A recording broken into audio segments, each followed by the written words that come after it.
बोलो राधे राधे। मेरे प्रिय श्रोताओं, आज हम एक अत्यंत महत्वपूर्ण विषय पर चर्चा करने वाले हैं, जिसे संध्या वंदन कहते हैं। यह वह पवित्र समय है जब आप पूजा आराधना करते हैं और दीप प्रज्वलित करते हैं। आज का यह प्रवचन पूरी तरह से आपके प्रश्नों पर आधारित है, जिनका उत्तर मैं आपको शास्त्रों के अनुसार देने का पूरा प्रयास करूंगा। तो प्रवचन ध्यान से सुनिए। तो सबसे पहले बात करते हैं कि दीपक प्रज्वलित करने से पहले यानी शाम को पूजा करने से पहले क्या स्नान करना आवश्यक है। देखिए, शास्त्रों के अनुसार पूजा में शुद्धता आवश्यक होती है। जब हम सुबह पूजा करते हैं तब तो स्नान करना अत्यंत आवश्यक होता है। सुबह बिना स्नान के पूजा नहीं करनी चाहिए, लेकिन शाम की पूजा आप हाथ, पांव, मुंह धोकर भी कर सकते हैं। जरूरी नहीं है कि आप स्नान करें। आप चाहें तो वस्त्र भी बदल सकते हैं या फिर सिर्फ हाथ, मुंह धोकर कुल्ला करके भी पूजा कर सकते हैं। जैसे कि आपको शाम के समय पूजा करनी है तो दिन में भी आप शुद्धता का ध्यान रखें। जब भी आप शौच या स्नानघर जाते हैं तब उस समय शुद्धिकरण जरूर कीजिए। कुल्ला जरूर करना चाहिए। अगर आप दिन भर शुद्धिकरण का ध्यान रखते हैं तो शाम के समय बिना स्नान किए भी सिर्फ हाथ पांव धोकर पूजा कर सकते हैं। और हां, चाहें तो स्नान भी कर सकते हैं। जैसे कि यदि गर्मियों के दिन हैं तो शाम के समय भी आप स्नान करके पूजा कर सकते हैं। बहुत सारी चीजें आप स्वयं भी अपने विवेक से निर्धारित कर सकते हैं। आपका अगला प्रश्न है कि शाम की पूजा में दीपक किस समय जलाना चाहिए। तो देखिए, शाम को जब पूजा का समय होता है वह प्रदोष काल का समय होता है, मतलब जिस समय सूर्य अस्त हो रहा होता है उस समय हमारे घर में दीपक प्रज्वलित हो जाना चाहिए। अब जैसे कि आप लोगों के प्रश्न आते हैं कि कितने बजे दीपक जलाना चाहिए शाम को, तो देखिए, शाम को सूर्यास्त का समय हर मौसम में अलग अलग होता है। जैसे कि सर्दियां चल रही होती हैं तो 5:30 बजे तक भी सूर्यास्त हो जाता है। गर्मियों का मौसम है तो 6:30 से लेकर 7:00 बजे तक ऐसे ही सूर्यास्त का समय होता है। कई बार 7:30 का भी समय हो जाता है। इसलिए एक सही समय बताना कि इसी समय आप दीप प्रज्वलित करें तो यह बहुत मुश्किल होगा और यह ठीक भी नहीं होगा। एक ही समय पर हर बार हम दीप प्रज्वलित नहीं कर पाएंगे। इसलिए संध्या काल का ध्यान रखिए। जब संध्या काल का समय होता है, मतलब जब सूर्यास्त हो रहा होता है, उस समय आप अपने घर में दीपक प्रज्वलित कर दीजिए। और अब बात करते हैं कि कितने दीपक आपको अपने घर में प्रज्वलित करने चाहिए। शास्त्रों के अनुसार संध्या काल में प्रतिदिन अपने घर के मुख्य द्वार पर एक दीपक जरूर जलाना चाहिए। इससे क्या होता है कि शास्त्रों के अनुसार शाम के समय संध्या काल में लक्ष्मी माता और उनकी बहन दरिद्रता दोनों ही भ्रमण पर निकलती हैं।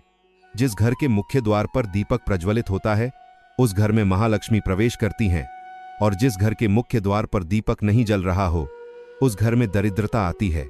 इसीलिए महालक्ष्मी का प्रवेश आपके घर में हो, इसके लिए घर के मुख्य द्वार पर एक दीपक जरूर प्रज्वलित करना चाहिए। और हां, घर के मुख्य द्वार पर जो दीप प्रज्वलित किया जाता है संध्या काल में, इसके बहुत सारे फायदे शास्त्रों में बताए गए हैं। शास्त्रों के अनुसार संध्या काल में जिस घर के मुख्य द्वार पर दीप प्रज्वलित होता है उस घर में किसी भी प्रकार की नकारात्मक ऊर्जा प्रवेश नहीं करती है। कोई भी वास्तु दोष आपके घर में हो, अगर आप मुख्य द्वार पर दीप प्रज्वलित करते हैं तो समस्त प्रकार के वास्तु दोष से मुक्ति मिल जाती है। और अगर आपके घर में पितृदोष है, जिसकी वजह से परेशानियां आपके घर में बनी हुई हैं, तो घर के मुख्य द्वार पर जो हम दीप प्रज्वलित करते हैं इससे घर का पितृदोष भी समाप्त हो जाता है। इसके अलावा घर में किसी भी प्रकार की अशांति रहती हो या फिर आपके घर में बीमारियां बहुत रहती हैं, कलह रहता है, आर्थिक तंगी रहती है, तो घर के मुख्य द्वार पर दीप प्रज्वलित करने से समस्त प्रकार की परेशानियों से, दुहकों से आपको मुक्ति मिल जाती है। इसीलिए घर के मुख्य द्वार पर दीप प्रज्वलित करना अत्यंत आवश्यक होता है। शास्त्रों के अनुसार घर के मुख्य द्वार पर एक दीपक अवश्य ही होना चाहिए। अब बात करें दूसरे दीपक की, तो दूसरा दीपक आपको अपने घर की तुलसी के पास प्रज्वलित करना चाहिए। शास्त्रों के अनुसार अगर शाम के समय संध्या काल में तुलसी की जड़ के पास अंधेरा रहता है, ऐसे घर में दरिद्रता का स्थायी वास बन जाता है। और जिन घरों में शाम के समय तुलसी के पास दीप प्रज्वलित किया जाता है, ऐसे घर में लक्ष्मी का वास होता है। श्री हरि विष्णु सहित महालक्ष्मी ऐसे घरों में वास करती हैं। तो आपको प्रयास करना चाहिए कि शाम के समय तुलसी के पास एक दीपक अवश्य प्रज्वलित करें। अब बात करें अगले दीपक की, तो शाम के समय अपने घर के ईशान कोण में मतलब जहां पर भी आपने अपने घर का मंदिर बनाया हुआ है, उसी स्थान पर घर के मंदिर में एक दीपक अवश्य प्रज्वलित कीजिए। 2-3 दीपक आपको प्रतिदिन जरूर प्रज्वलित करने चाहिए। और अगर आप तीनों दीपक प्रतिदिन प्रज्वलित करते हैं तो विश्वास रखिए, आपके घर की बहुत सारी परेशानियां स्वयं ही समाप्त हो जाती हैं। और अब बात करते हैं अगले प्रश्न के बारे में, जो आप लोगों के हमेशा प्रश्न आते हैं कि दीपक किस चीज से प्रज्वलित करना चाहिए। सरसों का तेल डाल सकते हैं या नहीं, या फिर तिल के तेल का प्रयोग करना चाहिए, या फिर शुद्ध गाय के घी का। किस चीज से हम दीपक प्रज्वलित करें? तो देखिए, शास्त्रों के अनुसार सरसों के तेल का दीपक हर जगह प्रज्वलित नहीं करना चाहिए। सरसों का तेल कड़वा तेल कहा जाता है। इस तेल का दीपक हम प्रज्वलित करते हैं शनि देव के लिए। अगर आप दीप दान करते हैं शनिवार के दिन, तो आपको सरसों के तेल का दीपक प्रज्वलित करना चाहिए। और आप चाहें तो जैसे कि पीपल का वृक्ष होता है, वहां पर भी सरसों के तेल का दीपक प्रज्वलित करना चाहिए। या फिर भैरव देवता होते हैं, उनके लिए भी सरसों के तेल का दीपक प्रज्वलित किया जाता है। इसके अलावा कहीं पर भी सरसों के तेल का दीप प्रज्वलित करने की बात शास्त्रों में नहीं कही गई है। शास्त्रों के अनुसार किसी भी देवता के निमित्त जो हम दीप प्रज्वलित करते हैं, उसमें गाय का घी डालकर ही प्रज्वलित करना चाहिए। अब देखिए, ऐसे समय में जबकि गाय का शुद्ध घी नहीं मिल पाता है, तब हमें क्या करना चाहिए? तब आपको गाय के घी के नाम पर जो भी घी मिल जाता है या फिर शुद्ध घी मिल जाता है, उसका प्रयोग कर सकते हैं। या फिर आप चाहें तो तिल के तेल का दीप प्रज्वलित कर सकते हैं।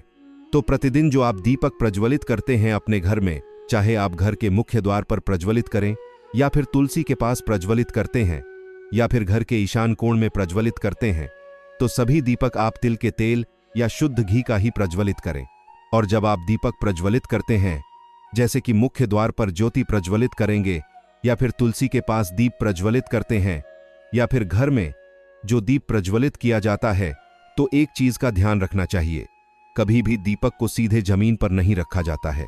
दीपक रखते समय प्रतिदिन दीपक के नीचे थोड़ा सा आप चाहें तो चावल रख सकते हैं, या फिर आप चाहें तो थोड़े से पुष्प रख सकते हैं। और हां, अगर आप दीपक के नीचे चावल रखते हैं, तो इस बात का आपको ध्यान रखना है कि चावल अखंडित होना चाहिए, क्योंकि ऐसा माना जाता है कि अगर टूटे हुए चावलों का प्रयोग हम पूजा में करते हैं किसी भी प्रकार से, चाहे दीपक के नीचे रखकर करते हैं या फिर अक्षत के रूप में करते हैं, तो इससे घर में दरिद्रता आती है। इसलिए अखंडित चावल होने चाहिए अगर आप दीपक के नीचे रखते हैं तो। और जैसे कि कई लोगों के प्रश्न आते हैं कि प्रतिदिन जो दीपक के नीचे हम चावल रखेंगे, तो उस चावल का अगले दिन क्या करना चाहिए? तो अगले दिन उठाकर आप पक्षियों को डाल दीजिए, पक्षी उसे खा जाते हैं। और घर में जो आप ईशान कोण में दीप प्रज्वलित करते हैं, मतलब घर के मंदिर में जो दीपक प्रज्वलित किया जाता है, उस दीपक को आप किसी पात्र में भी रख सकते हैं। जैसे कि एक छोटी सी प्लेट ले लीजिए, उसी प्लेट में दीपक रख दीजिए और उस दीपक को हम प्रज्वलित करते हैं। मतलब घर के मंदिर में जो दीपक प्रज्वलित करेंगे, वह आप किसी पात्र में भी रख सकते हैं, लेकिन सीधे जमीन पर आपको कोई भी दीपक नहीं रखना, इस बात का ध्यान रखिए। और आपका अगला प्रश्न है कि शाम की पूजा करते समय किस मंत्र का जाप करना चाहिए? दीप प्रज्वलित करते समय दीप जलाने का मंत्र क्या होता है? तो देखिए, दीप जलाने का मंत्र मैं आपको बता देता हूं। आप अगर जप सकते हैं तो जरूर जपे, लेकिन अगर आप मंत्र नहीं जप पाते हैं, तब भी शाम के समय जब दीपक प्रज्वलित करते हैं, उस समय आप किसी भी मंत्र का जाप कर सकते हैं। जैसे कि आप चाहें तो माता रानी, कृष्ण कन्हैया के किसी मंत्र का जाप कर सकते हैं। आपके कोई इष्ट देवता हों तो उनके मंत्रों का भी जाप कर सकते हैं। दुर्गा चालीसा का, हनुमान चालीसा का पाठ करते हुए भी आप दीप प्रज्वलित कर सकते हैं। जरूरी नहीं है कि आप दीपक जलाने वाला मंत्र ही पढ़ेंगे, किसी भी मंत्र को पढ़कर आप दीप प्रज्वलित कर सकते हैं, संध्या वंदन कर सकते हैं। क्योंकि शास्त्रों में कहा गया है कि मौन रहकर कभी भी पूजा नहीं करनी चाहिए। जो भी शुभ कर्म होते हैं वह मंत्रोच्चारण के साथ ही संपूर्ण किए जाते हैं, इसीलिए मंत्रोच्चारण आवश्यक है। कोई भी मंत्र जपते हुए आप पूजा कर सकते हैं, संध्या वंदन कर सकते हैं, लेकिन दीपक जलाने का जो शास्त्रों के अनुसार मंत्र है, वह मैं आपको पढ़कर बता देता हूं। मंत्र है, शुभम करोति कल्याणम आरोग्यम धन संपदा शत्रु बुद्धि विनाशाय दीपक ज्योति नमोस्तुते। दीप ज्योति परम ब्रह्म दीपो ज्योति जनार्दनः दीपो हर्तु में पापम संध्या दीप नमोस्तुते। इस मंत्र का जाप दीपक प्रज्वलित करते समय करने से कहा जाता है कि सभी प्रकार के पापों से मुक्ति मिल जाती है और दीप देवता जो होते हैं वह हमारे जीवन में प्रकाश करते हैं। तो बहुत आसान है यह मंत्र। अगर आप लोग नियमित पढ़ेंगे तो निश्चित ही आपको याद हो जाएगा और दीपक प्रज्वलित करते समय आप बिना देखे भी पढ़ पाएंगे। और अभी आप चाहें तो इसे किसी कागज पर लिखकर रख सकते हैं और घर के मंदिर में ही रख दीजिए जहां पर आपको दीपक प्रज्वलित करना है। तो जब आप दीप जलाएंगे तब आप इस मंत्र को देखकर पढ़ सकते हैं और कुछ दिनों में तो याद हो ही जाता है। तो यह था दीपक के कुछ प्रश्नों पर आज का प्रवचन। बोलो राधे राधे।